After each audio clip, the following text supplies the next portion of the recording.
Joining me today is Stephen Primo of SpecialistTrading.com. Steve is a trader with 36 years experience, a former Pacific Stock Exchange specialist.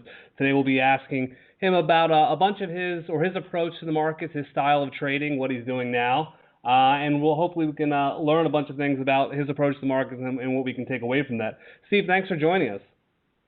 Thank you. Glad to be here. Basically, the first question I like to ask everyone who takes their time out to join us is, how did you get started in trading? What was the first thing that drew you into the markets that sort of sparked your passion? Well, it's interesting. I'm not sure whether my course was like a lot of others or whether it was unlike, but I started out fresh out of college. I didn't have a degree in anything at all concerning economics or finance. Fresh out of college, I got a summer job on the floor of the Pacific Stock Exchange, and that was just by chance. I was happened to be seeing it, and I just walked in, and it kind of seemed like an interesting job. So I started off as what was called a runner on the floor. That was where someone just basically took the pieces of paper with the transactions and then ran them over to the teletype operator who just typed it up, and it came up on the ticker tape. And that's how antiquated things were at those times. There was no high-speed computers, and there was no internet. Everything was done by hand. So I did that for roughly about 6 months and really fell in love with what was going on the floor. Ultimately, I learned more. I was hired to be an assistant to a floor trading broker. Later on, about a year or so later, I was hired to be the assistant to an actual specialist, a specialist who traded IBM as well as Occidental Petroleum and other stocks. And then ultimately, I was asked to be my own specialist. I was asked to work for Donaldson, Lufkin and Jenrette, one of the premier brokers on Wall Street. They were going to back me, and I would be in charge of roughly making the markets for 50 stocks in conjunction with New York. So I did that roughly for 9 years on the floor, and I learned a tremendous amount. But I say this story mainly to tell people that you don't, even though it may help, actually, I felt a lot of times having an education in finance or coming with a background in economics actually gets in the way of your trading. It's much better if you come in with a clean slate, and so there's no prerequisite that says that you have to have years and years of economics or knowing about what's going on economically or fundamentally with the world in order to be successful. In fact, it's been my experience that it's actually the opposite. The less you know coming in, the more your mind will be, open to actually learning how you can be consistent in your trading. Right. So that, in a nutshell, is my background. Right. There's a lot of, or at least there were people who go through the path of school, and I have a degree in finance, and then I just realized once I, actually started working in financial markets, I started off at a brokerage company. You realize there's sort of a lot you have to, or at least in my case, and I would imagine those who had a similar education experience, there's a lot you have to unlearn. There's not much in terms of technical analysis in school, and there's a lot of these valuation and economics things that are, not, sometimes they can be of use, although a lot of those theories are very questionable, and you'll find people who are succeeding that disagree with them and succeeding that use them, so it's sort of almost up in the air. Definitely there isn't as much of an emphasis on psychology as well. Just for those who may not be as familiar, can you briefly explain what exactly a specialist does or is? Yes, a specialist, well, with the advent of electronic trading, there aren't that much specialists anymore. They've pretty much closed down all of the regional exchanges. But at one time, obviously the main stock exchanges in New York, but at one time there were roughly 5 other exchanges: Chicago, Philadelphia, 2 on the Midwest, two on the Pacific Coast. There was also a Philadelphia-Boston exchange. So there were a number of exchanges that had large floors with roughly, the size of a football field with paper all over the floor and the people yelling and screaming. That's the trading floor. Now, if you ever saw pictures of that, or I'm sure you could Google it and look at a stock exchange floor image, you see that people behind the booths, those are the specialists. So if anyone wanted to purchase, buy or sell, let's say a particular stock, let's say Apple's over the counter, let's say IBM. If you wanted to purchase IBM, you would call your stockbroker. He would take the order, and then he would call down the floor to the floor broker. Say you wanted to purchase 100 shares of IBM at the market. Your floor broker would take the order and then have to walk over to the person who specialized in that stock. That's where you get the name specialist. So he specialized in that stock, and he would give you the market. Say, I would buy it at a quarter, or I'll sell it. You can sell it to me at a quarter, and I'll buy it from you at a quarter, or you can buy it from me at a half. So that's the spread. And so that's how a specialist actually made money, by buying at the bid and selling at the ask. But you also had to manage the book of orders that were in there, limit orders and stop orders. So there's a lot going on. And the reason they call it a specialist, once again, is because that's the person that's specialized in that particular stock. Now, with electronic trading, you don't really need the specialist anymore. You just go at the market, buy or sell, you place your limit, and it's stored in there electronically. They just have the New York exchange now. And I kind of saw the handwriting on the wall. That's why I left in the mid-'90s to actually be one of the very first people to trade on their own. I was one of the very first people that started trading from my home office. And to show you how long ago that was, there was no internet. I had to enter my orders over the phone to call up. I had to get all of my data service from sticking a radio transmitter line out my window. That's how I got my data. So if it was a cold or rainy day, I would go hours without receiving any data. It was really antiquated then. I was one of the very first people to trade away from the actual floor, and not many people stuck with it. That's why a lot of people stayed on the floor. But then ultimately, electronic trading took over. Do you feel, since you've seen a bunch of or the evolution of trading, it's obviously very different. At least the execution of it is different now than it was when you first got started. Do you think it's is it harder now because you're not on the floor and you don't have other people you don't have sound, for instance? That's something I've seen some people highlight as a big difference. Do you think it's easier now, harder, the same? What are your thoughts on that? Well, ultimately, when I first left the floor, it was very difficult because I was used to that sound. I was used to that buzz that was going out. Just the sound of the machines on the floor would give you a clue as to whether a rally was just about to take place or a large sell-off. I traded through the crash of 1987, and that was amazing. It was just so loud the entire day, and there was paper strewn all over the floor. And then all of a sudden, when I left in the mid-'90s to come at home, it's quiet. I have a TV on, and I'm just sitting by myself in front of the computer, so there was a large adjustment to make. I think the people that couldn't succeed were the people that weren't able to make that adjustment. It took me a while, but I ultimately did. And actually, I think it's easier now. I think it's easier because I don't have to rely on that many outside sources. All I have to rely on is the chart in front of me and a few indicators, and to me it's much easier, it's much simpler, and that's what was taught to me by my mentors, and that's actually what I try to teach to all of my students and members of specialist trading, just to keep things as simple as possible and just to focus on what's in front of you. And trading, actually, if you're doing it correctly, is extremely boring.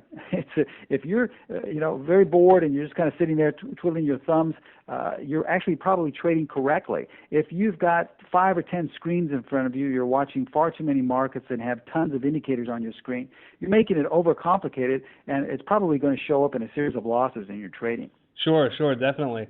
Now, in terms of your daily routine, you're saying you keep it simple. Can you sort of describe what's it like when you wake up in the morning? You have just one monitor? Is there a whole bunch of monitors? So what's sort of your routine like, or do you even have a routine? Does each day differ? What's your sort of daily approach like? Well, my routine has changed tremendously since I've started specialist trading the last 3 years. A lot of my time is devoted to my members. I'm constantly answering emails, and I give many webinars during the day and help my students. But I'm still trading. I really actually make my living from trading rather than my educational services. So I trade every day. I offer courses in the Forex and stock markets and in the E-mini markets. So I'll trade each and every one of those markets when I see that there's some type of liquidity or some type of movement. But my day, since I'm on the West Coast, my day roughly starts at roughly about 3:30 a.m.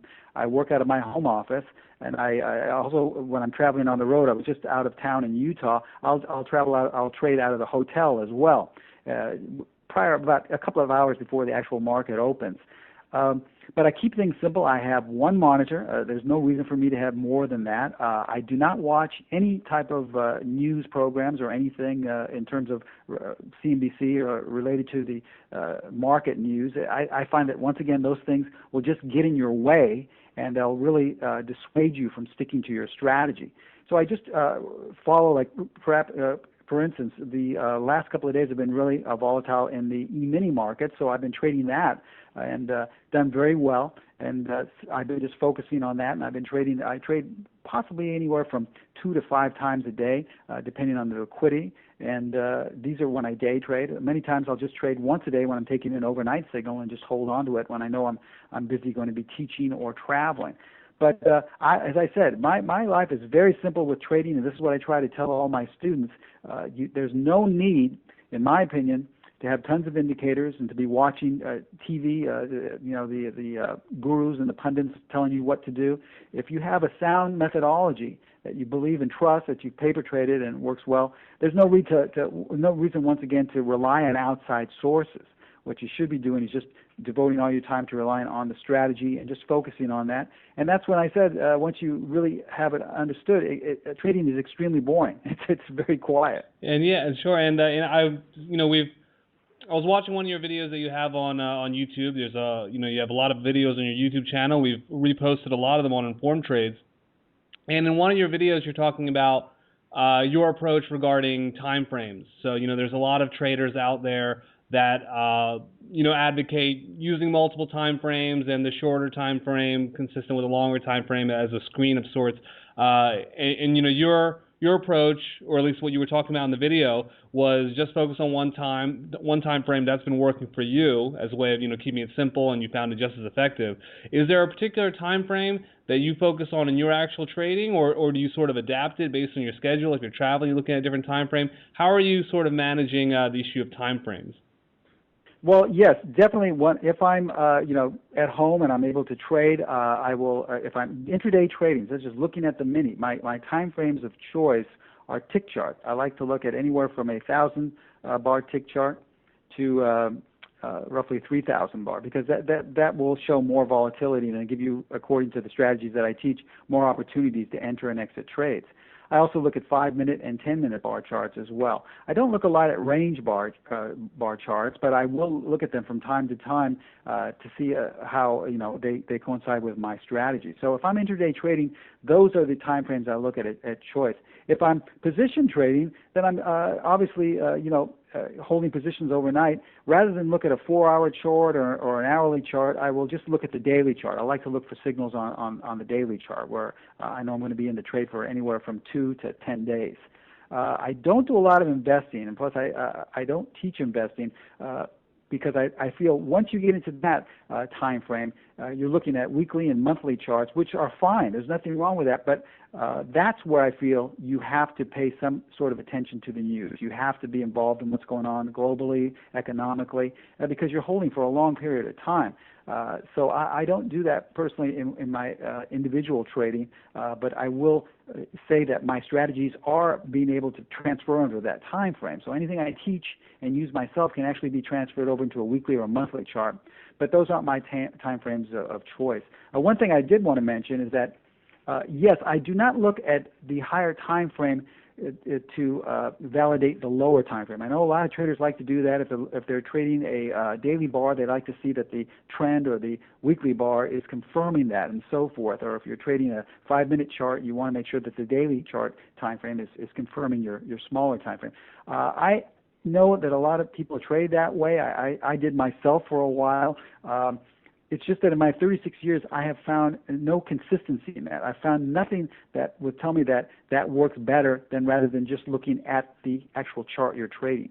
So therefore, I don't use it. Not that I'm saying it doesn't work, but I tend to see that I will miss a lot of trades if I rely on the higher time frame, and I don't want to do that. So I'll just take the face value for what the chart is, and I've done just fine with that. Now, I have students who swear by using that technique, and I will not dissuade them. I won't say that you can't do that, but I personally have found no consistency in that type of trading. Sure, definitely, and I'm sure you know this with your own experience. Some things work better, and I think actually there's one of your videos talks about this, or it might have been in your book as well, of finding a way where you can personalize your strategy or sort of put a bit of yourself into it rather than just being entirely automated or rule-based. And I'm sure for a lot of people, for whatever reason, if they have more confidence in using more time frames or something like that, then if it works for them, hey, keep it up.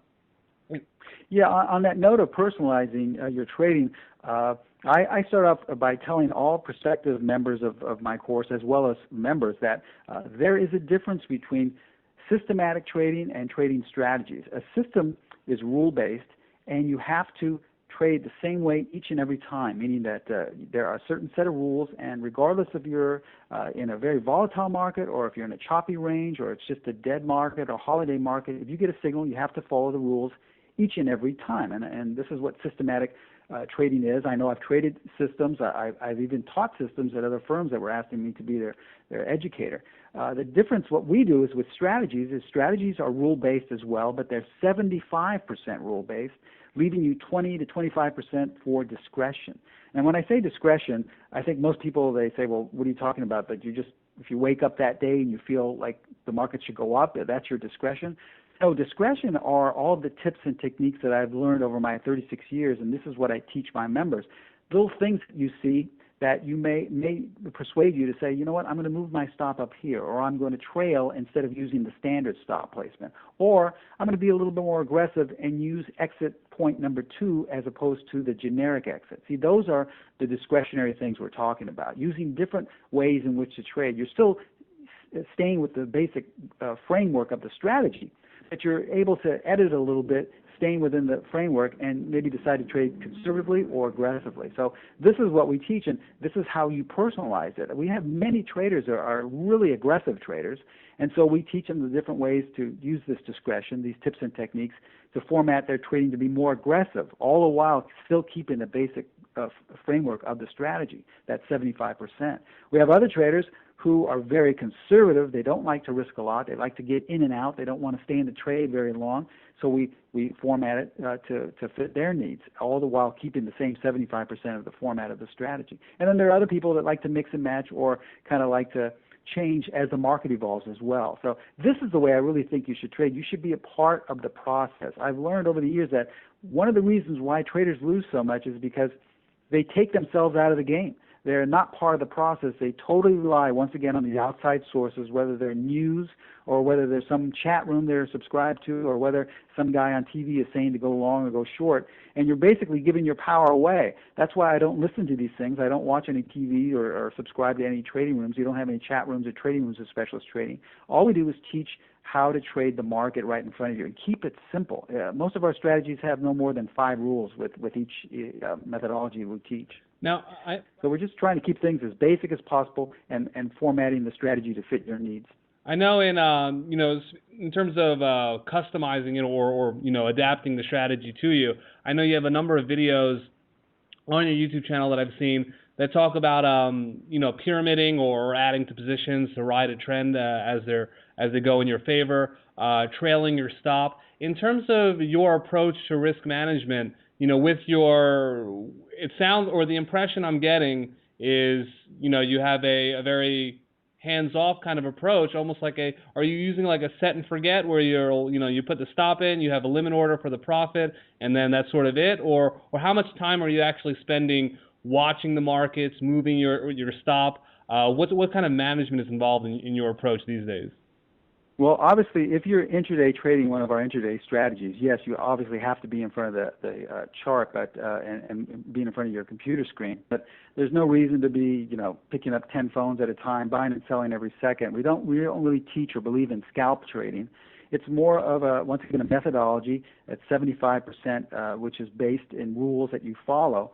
But you have that 25% discretion, where you can decide to use anywhere from the standard generic stop to it's about 3 or 4 different approaches to placing your stop. Then you can decide, once you're in the strategy, whether you want to use one of our 3 methods of staying in the trade longer.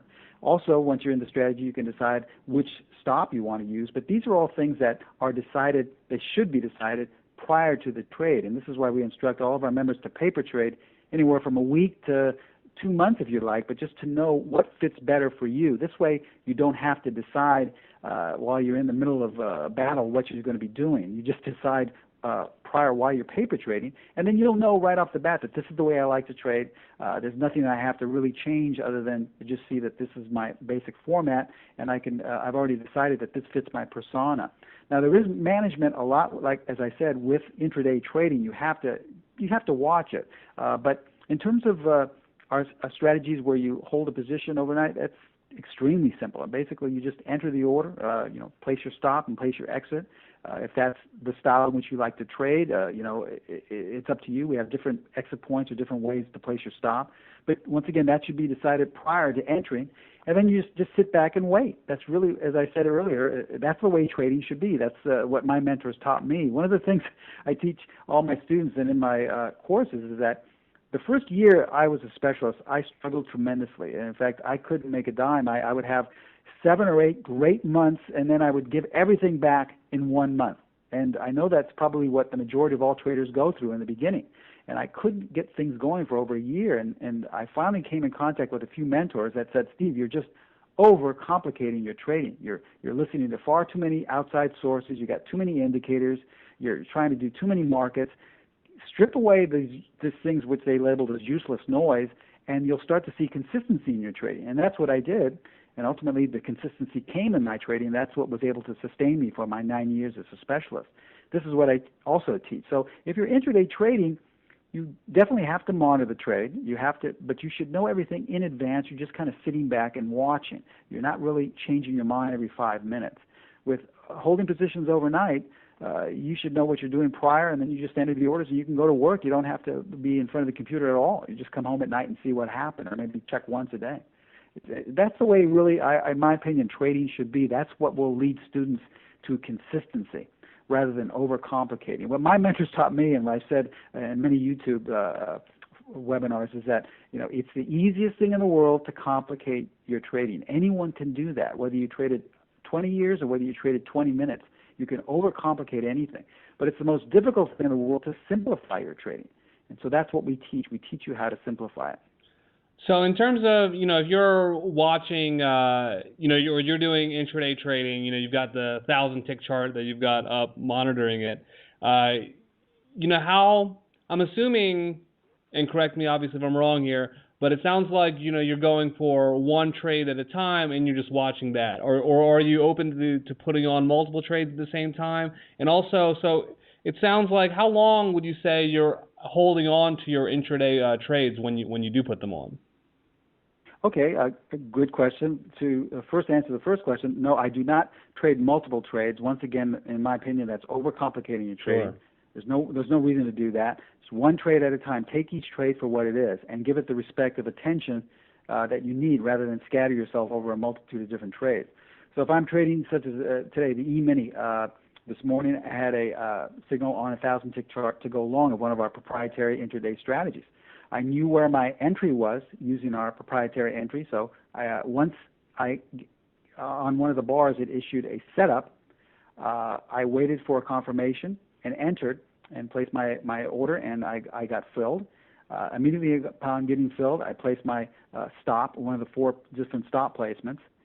My stop roughly in most of my intradays roughly comes out to a point on the E-mini, and it can be anywhere from a point to a point and a half roughly using these small charts. It will change with the different time frames because we're basing our stop off of the chart price, not off of any type of set limit. And then once I place my stop, I place my exit point. I used one of the generic exits, and roughly if I'm trading intraday, my trades last no longer than 15 minutes. Sometimes, as in this case, it lasted roughly about 10. Now, I had another trade, which I did later on in the afternoon, where I went short, and that trade was a little longer. My risk was a little more. It was closer to about 4 points in the E-mini. I used a different time frame. I used a 10-minute time frame. On that, I saw shorted on a 10-minute when the market started to come back in a little bit. It gave me a proprietary signal. I waited for confirmation to enter. Once I had the setup, placed my limit order, placed my stop, and then placed my exit, and all I did was wait. Since it was a longer time frame, there wasn't much to do. And that order got filled in roughly about 15 minutes. And so they were both winners. I only had 2 trades today. As I said, I was doing some webinars and teaching, and so those are the only trades I had today, and I had 2 winners and roughly made about basically, I would say about 6 points on the day. So, and that was it. And so it sounds like, okay, so you're saying on average you place 2 to 5 trades a day. If you're in these trades for 15 minutes, often less. So really, trading takes up maybe 2 hours of your day, where you're actually focused and, really paying strict attention to the market. Is that safe to say, or?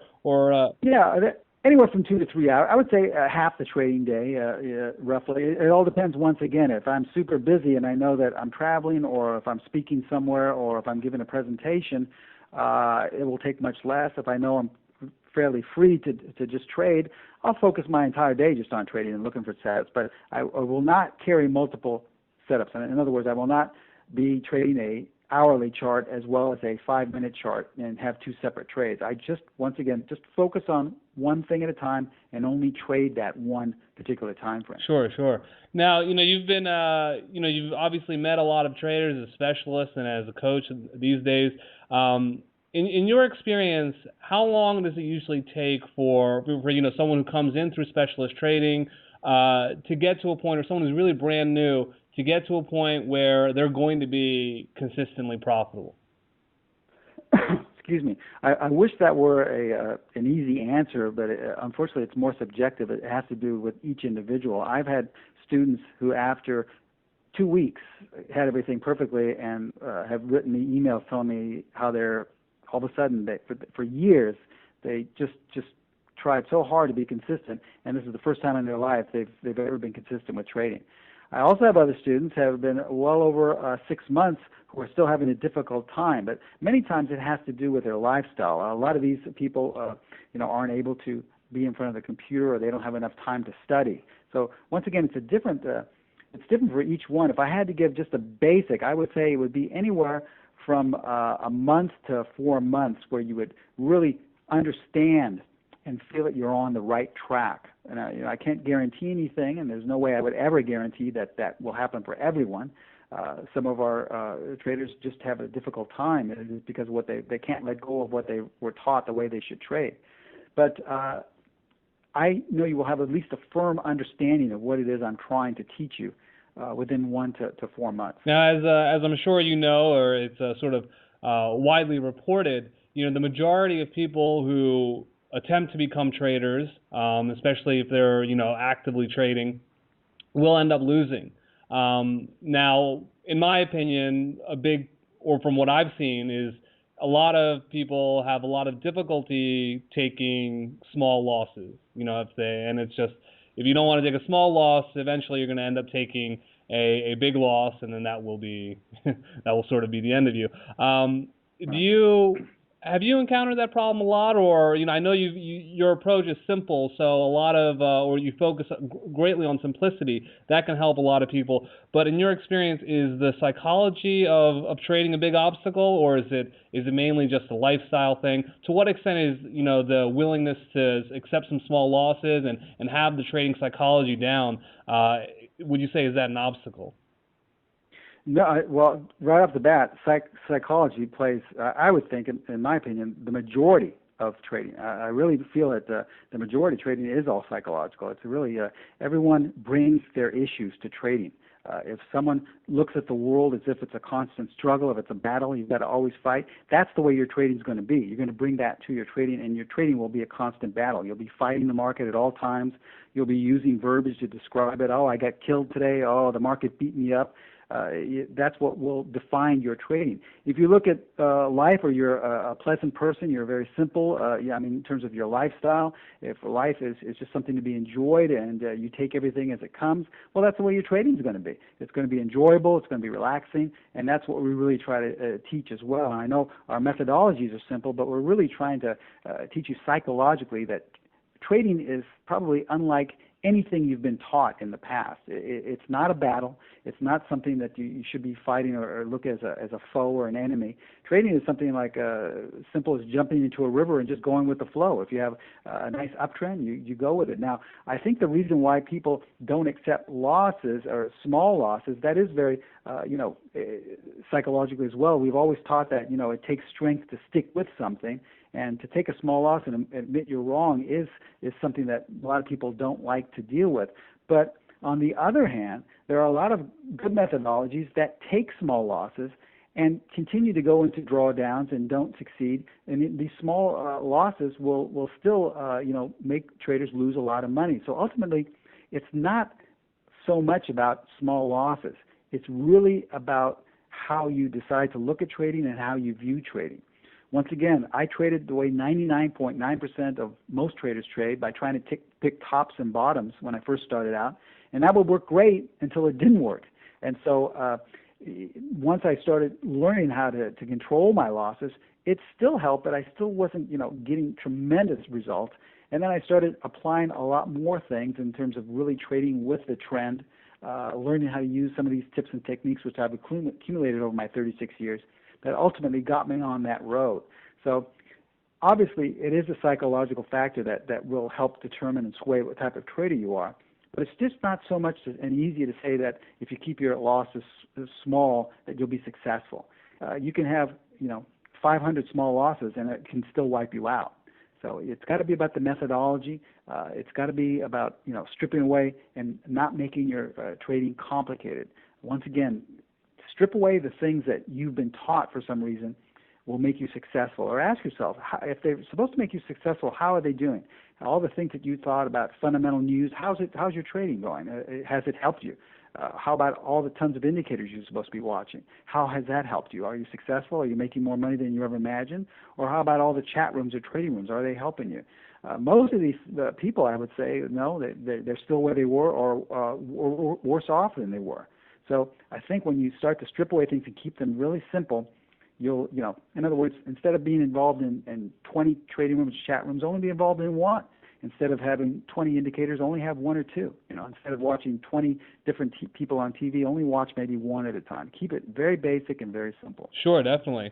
I think that's covers all the questions I had for you. Before we end this interview, why don't you tell us a little bit about specialist trading? Go into some details about what you offer and what traders can expect if they were to sign up for some of your services. Sure. Well, first and foremost, Specialist Trading is an educational website. We're an educational company. Even though we provide all of our students and members with signals, we will provide signals on a nightly basis looking at daily bars, and we will do that for all of our members. We issue this through email alerts, and also we have add-ons for your charting server that actually generate buy and sell signals. And as well, we have on our website a separate log on for members to go to find out a certain page where signals have been generated. So we offer that, but first and foremost, we're an educational company where we teach you so that ultimately you'll be able to spot these signals on your own. We offer a wide variety of packages. We have courses in stock trading, and we have courses in forex trading, and we have courses in E-mini futures trading. Now, each one of these courses comes with upwards of anywhere from 7 to 10 specific strategies designed for that market. And I'm there with you every step of the way. I'm your personal coach, your personal guide. I've traded all these methodologies. I continue to go in and out and trade these methods. You have my personal email access, and as I stated, we provide you with all the information so that even though you're receiving signals on a nightly basis when they're generated, my main goal is for you to ultimately be able to spot them on your own, so that hopefully after 5 or 6 months, you won't need to rely on the alerts we give you. You'll be able to see it before the email even comes out. Now, our packages run from individual courses, which range from anywhere from $400 to the full package where you get the courses were upwards of 10 different strategies and all my mentoring included, which can go up to 5,000. So there's lots of different packages, lots of different ways to learn from us. Just the best way is to go to my website, specialisttrading.com, or to our sister site, which is protraderstrategies.com. That's where you'll find our individual strategies. That's where they're marketed there as well. Sure, definitely. And we'll have links to Steve's websites below this video on Informed Trades on YouTube as well. Steve, thanks a lot for taking time out of your day to join us, and we look forward to speaking with you again. Thank you, Simon. I enjoyed it immensely. I hope to do it again, and I look forward to all of your members and people listening to getting a little bit out of it, and hopefully they'll become consistent traders ultimately. Thank you.